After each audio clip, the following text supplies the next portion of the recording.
Broadcasting from the business capital of the world, this is the Podcast Business News Network.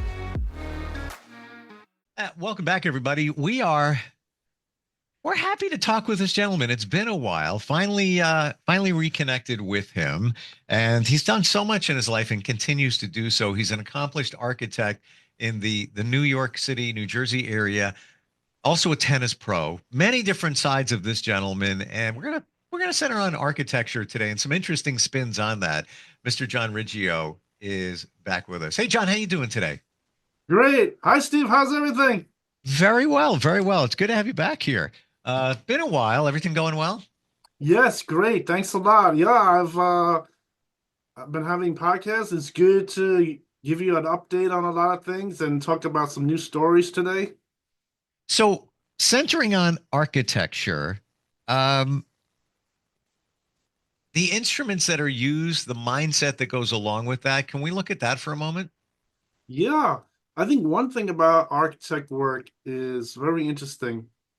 I think from my experience and from talking to other people, when you start working in architecture studies in college, and then say you would get a job. And a lot of people always go through this thing of learning drafting. Today, everyone is doing the CAD drafting. As they get into doing this work for a number of hours, they really start to feel the stress. It's kind of like a stress that people get in their mind from really looking at their work and trying to concentrate on their work. But one interesting thing about that whole stress and a certain kind of ability to concentrate on the work is sort of different than doing other things. I noticed comparatively to sports, particularly tennis, the concentration of doing architect work is completely different. In fact, architect work is really very loose in some ways. So in some ways, doing architect work is very stressful on your mind. It could get you tired. You want to drink extra cups of coffee to recover.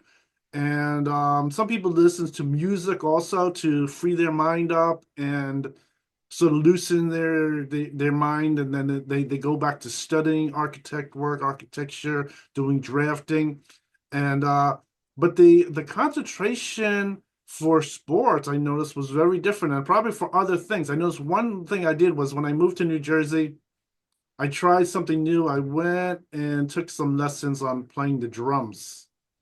And I did like 6 months or more lessons, and it was very enjoyable learning to play the drums. I was playing the drums, it was fun to do. I didn't expect to really do anything with the drums. It was just for my own leisure time, just Mm-hmm. playing some drums. And one very interesting thing about playing the drums was I started to realize playing the drums started to build a certain kind of concentration that was similar to when I was younger playing sports. And this was pretty good because then when I was playing my weekend tennis, I started to play better. This was very interesting. And Wow. so yeah, so this was very good. And so playing the drums was good. It was building back some concentration. It wasn't doing anything bad to my architect work. I think maybe it was helping a little. And so overall, that was very good. I think I noticed from years ago, a lot of people who play sports, they also like to play an instrument too. So playing I some find that drums, fascinating in a lot of regards because there's you using instruments, using technology, playing tennis, very detailed and requires coordination. And then there you are playing drums. Did you find that that really increased your concentration and your coordination by adding drums to your mix? it did. Yes, I think for a little while it was pretty good. Um, it was enjoyable to just play the leisure drums. I got into it. I even went to some jams and started playing in some jams. So I think I Wow. wasn't doing too bad with the learning the drums. I think I was able to get into a good slot, finding some interesting things to do. And so I think that was good. When I was much younger, I learned a little guitar. I think I took to the drums pretty good and just played for fun. Mm-hmm. But I just noticed that one interesting thing about the concentration was sort of different to play an instrument. And so I think that is pretty good. As far as architect work, sometimes in school and design class and things, they might talk about architect design as if you're maybe making like a song or something like that. But I think the concentration for the architect work and architecture studies is completely different. It's a completely different ability, completely different. It builds up a lot of different kinds of stresses with your mind. The concentration with the sports, completely different type of concentration. I noticed the drums was playing some instruments was assisting in sort of bringing back some that kind of a Mm. mindset to really to do something with the drums and concentrating on it. So it was overall a good experience. I got some new things, and it was fun to do. And I think that was one thing I was just learning. I think over the years they don't really tell people you should really like play an instrument on the side for any reason or things like that. They didn't really give any definite reason of why you would want to play an instrument on the side just for fun. Hmm. But I just discovered that on my own, that playing the drums was in fact bringing back a certain kind of concentration, which was good. I sort of liked that idea. It was a nice kind of concentration to really focus your mind on something. Studying architecture, doing the drafting, it brings out a whole stress in your mind, but it's completely different. In some ways, the concentration that I was starting to experience with the uh, playing instrument was completely different. And so that Hmm. was one interesting thing about that whole thing with the everyday working with the architecture work and then doing some instruments on the side was pretty good. I want to ask you about your architecture, design, drafting, that whole area. Now, you have to adhere to certain codes. So you're kind of locked in there in terms of what you do. But how much of it gives you freedom of creativity and yeah, call it expression? You know where I'm going with that? Where you're free to design, but you have to adhere to codes. Do you feel that there's a lot of freedom in terms of what you do and what you design when you're working on a project? Um, there is freedom to design, but I think the word designing it sort of includes the current architectural styles, includes all of the code work that Mhm. is present, and that is really what makes the design. You can't Yeah, really invent. I notice some people who do architectural design, maybe you'd read in a magazine of something more like a artistic type design, is a little different than what I work on every day. That is nothing wrong with that, but it's slightly different. But the architectural design, of course, it's open to do the design, but of course, it's within those limitations of the code work and the architectural style, the present architectural style. I think the architectural style has been changing each year. It slowly adjusts, it changes, things become a little bit more to like revival styles, then they start heading more to like a modern style. sure. Overall, my work, I sort of keep a lot of it within more like contemporary, where we're using all new materials, new technologies, trying to keep everything. So all of the things like efficiency in the buildings, commercial or residential, is all the new things, the new technologies, and the different things of the trends and the styles. I always try to stay with the trends and the styles. Some of the trends are based off materials. They're based off of what they're Mm. selling in the supply stores, different types of equipment, how they go together, and things like that. And that's what makes the design. So the design, of course, you're open to the design, and also my design. I always try to keep a certain type of influence in the design to give it a sort of like a direction of what I'm putting together with the current trends and the codes and the technology, and I put it together, and it seems to work pretty good. Sure. my designs. They get phone calls a lot of times. They really like my design. They like how they look, and they want to do the same thing on their house and things like that. Ah, okay. And I was just going to get to that too, that, you have the freedom to design, then you have the codes to adhere to, keeping up with the trends, and I guess most importantly, what the client wants. It's not you're just doing whatever you want to do. You have to, Yes. yeah. Well, I think any design, one thing is the program of the design is really made by the owner. Sometimes it's a developer, it's just the homeowner of the house.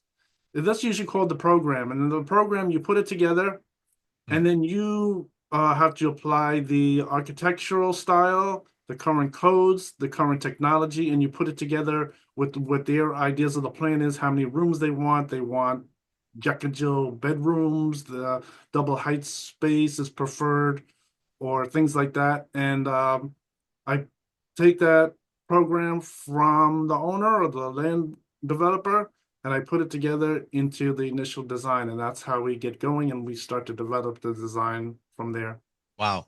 Um, tell me about tell me about your dad. Your dad was very instrumental in your life when it came to this work. Is that right? Yes, I think when I was very young, my father used to talk to me, and I think I was really the one who was really listening to what he said. And he had Hmm. some very interesting stories. He really liked doing construction. And so when he was young, he had his own construction company. He had a couple brothers work for him. And he used to get into this whole thing of working in New York City, in Brooklyn. He was originally born in New Jersey, and he really was like doing that work. He also got into some interesting things, like at lunchtime, he told me stories. He used to play his guitar on the sidewalk there. A lot of times he was working like in the middle of Manhattan, like on Mott Street, and he used to like to play his guitar. Wow. And Wow. then some he did a very interesting things a lot of people wouldn't think of having like his Harley Davidson motorcycle, drive it around, ride his motorcycle around Manhattan, Brooklyn area. So he was doing very good. He's becoming successful as that. And he even had this side job. I think a lot of contractors today, they always like to keep the income going. And he used to, I was doing some research about like family heritage and papers about my father. And I just was reminded looking at them that he used to do this side job where he used to load ships at the dock, which is very interesting. You would think it was someone else, but I remember him telling me this was really interesting. I think, Hmm. and then also he was had a lot of coordination. He was involved with things like he was pretty good at tennis, and he was also a boxing champ in high school. Him and his father, they used that generation used to do a lot of things like boxing as a sport. So he Wow. used to like to do that. Oh, And but I just got to jump in here. So your dad's playing guitar. He's playing tennis. Sounds a lot like you. sure, Wow. yeah, I learned a lot of those things from him. He told me also then what happened is he got into some hard times because he was in World War II. He was drafted into World War II, Hmm. and their family was very patriotic. He really wanted to go and help. Unfortunately, he got wounded in the war, and he wasn't really able to do construction as a full-time job anymore. So what he did was he was still able to do a few development jobs. So I know here in New Jersey, he did a few jobs where he bought the property, hired an architect, built the house, and then sold it and did this. And he was telling me the secrets of how to really to do that and make it work successfully for himself. So I Wow. think one interesting thing is since he wasn't really working as a contractor all the time, he was working for the railroad company instead. He worked in an office. He wasn't allowed to lift too much heavy weight anymore just because of his injuries. And but I wasn't really considered like the son of a contractor. I think his construction, even though it was going on, even when I was young, he was still doing maybe develop a house every once in a while.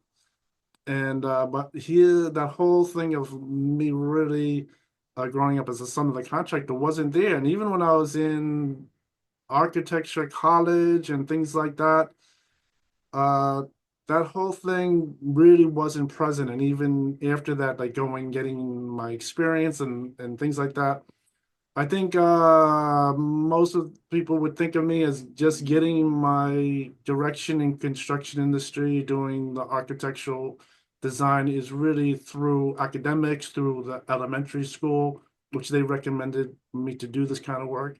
And but the whole thing with me really being the son of the contractor was never really surfaced. I think today it really isn't present of things like that. But the whole time, really, that was my father's favorite work, and he really liked that, and he tried to keep it going, developing some houses even when I was very young. I Wow. think unfortunately my father, he died sort of a little young from cancer and all of his problems, the injuries and things like that. So that's what Uh, really happened. But I think that was very interesting, and I think I always listened to what he said, and always remembered all those different stories about him.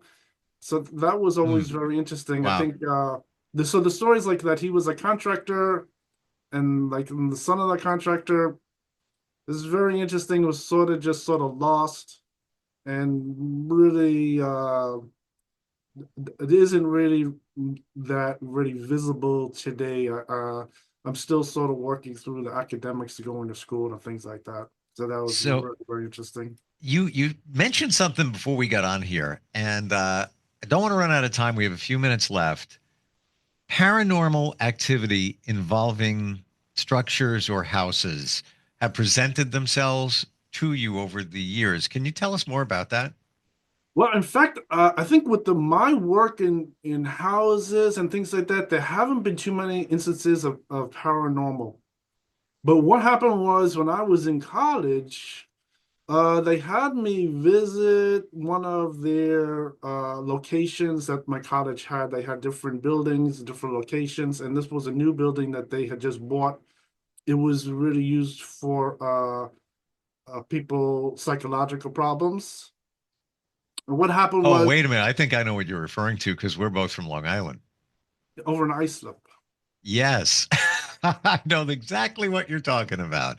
Wow. Which that facility since no longer in use for many, many years, but there's been some talk about crazy kind of things going on there in terms of the paranormal. Wow. Well, what happened was I went there and I was going to visit that building a few times. It was they asked me to go there for classwork, so I went there Sure. and I walk into the building and I hear like a young child, one or more of them, like they are being they're in pain, that they're being held, they need help. So there were some nurses. As I entered in, there's some nurses to the left because they were closing out and leaving that building. But they still were there. So I go over there. I said, "There's someone screaming. They need help. Are you gonna go down there and help them?" And they said, "No." So what I did was said, "Okay." So I just walked there very Mm. quietly. And when they weren't around, I just walked right into the door and went right down to the hallway. The lights did not turn on. It's completely dark. So I walked through one of the chambers, walked to the next chambers until I heard voices was still there. As long as I heard the voices, I went to help. I mean, I didn't want to walk around as some kid or something. Maybe he was playing and fell down or something or hurt or something. So I went there and I checked out what was going on. And I ended up meeting someone sitting there in the middle of the dark. And yeah, so they said the name was Taz. So I think what happened was after talking there, I think I really did help somebody because that person, the next time I went back there, they weren't there anymore. So, Wow. and that was the same day in the newspaper, they showed 1,000 balloons. The computer was taken down. The 1,000 balloons in the air. And they were saying 1,000 balloons in the air were really from someone's graduation, but I saw that taking place over like a 2 week period, all the balloons going up in the air. So I was like, why? And then what happened was that whole paranormal situation, I think I really did help some kind of problem. I never heard anyone yelling for help after that. And so that was really good. Wow. Wow. I'm just getting we may have even passed each other along the way, not in that facility, but just along in terms of Long Island. We might not have even known it because I grew up here. You grew up on Long Island. Um, and as soon as you started mentioning that facility, right away I was like, oh, wait a minute, I know what he's talking about. Wow. Interesting. Yeah. And that Yes. that building still stands, long abandoned. Um, but people go there and do report a lot of what you're saying, paranormal activity surrounding it. Yeah, I, my school was using one of the buildings. I don't know if they still use it anymore. But yeah, so I went there. I really went to see what was wrong. I heard one or more children screaming for help and everything, and then wow. they got retired. So I think that's what really happened. And I think the word got back somehow. I was talking to the dean of my architecture college, and I think he knew about that whole situation. He was really happy about it near the end of the school, and that was really what happened. My So that gosh. was a good story. And yeah, I just didn't want to just walk through the hallways there hearing that someone needed help and wondering why no one would go and help them. So I just went Yeah. and did it Oh my myself. gosh. I would be doing the same exact thing, but you know, a different situation when you show up and there's maybe nothing to be found. Wow. That's correct. Yes, I think I wasn't sure what the story was, and it was really very interesting. Uh, Walking down our hallway, no lights, the switches don't work, nothing turns on, and when one chamber, two chamber, until there was someone there. That was really very interesting. like a movie, almost like Yeah, a a lot of times those discovery shows, they have them on cable television. I watch those, and they're talking about things like that all the time. yeah. I notice they don't necessarily go there and meet somebody, but that is one interesting thing. So I think since they're talking about it on television all the time, I might as well just share that story Oh with. no, I appreciate it. I get it. And what he's talking about, heard it many times. It's not just people have experienced in this facility. Again, picture a movie, scary movie. This building fits it. John, we're just about out of time. I want to share, and I know we had pictures to take a look at, so maybe we could save those for next time Okay. of some of your work. JohnRiggio.com. If you're looking for an architect, what is your scope? Where can you work with people? Are you just licensed for the New York, New Jersey area? How does that work? Yeah, I'm licensed in all of New York State, all of New Jersey, and Pennsylvania. I can work in any of those states without any problem. And Pennsylvania. Okay, great. John, fantastic catching up with you. Thanks for being here today, and looking forward next time we get together. You're welcome. It's good talking to you, Steve. Thanks.